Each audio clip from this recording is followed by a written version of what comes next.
So for fashion brands to use social media as a tool has become increasingly vital. It's something that you could not or avoid using maybe 10 years ago, but because of the amount of outreach social media has and the amount of power it has, it's increasingly important for brands to have the right social media strategy and making the most of it.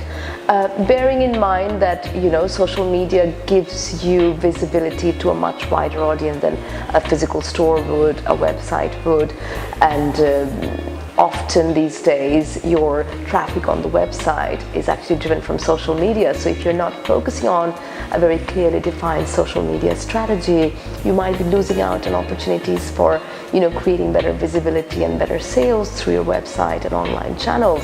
So it's multifaceted actually. It's primarily to build recognition, but as you build recognition, it's more building that sales channel and building on potential to kind of upsell to customers that have come to your website through social media.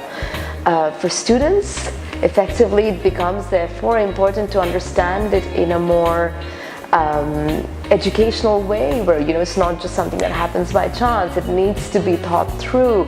Every single post that you see on social media that you can relate to is actually a lot of background work. So as students, they will need to learn what is it that makes for a strategically thought through social media plan, and what do you need to put into those campaigns to make them work. And also another thing that's important is KPI. How do you measure social media success? Is it just about the likes and shares, or is it about the number of likes and shares in combination with conversions? How much of your social media audience actually goes to your website? How many of those audience on your website are actually turning into paying customers? So we need to teach the students about those elements as well, where social media is more than just a promotional tool. It's actually something that could define the long-term success of a company. So it's increasingly important.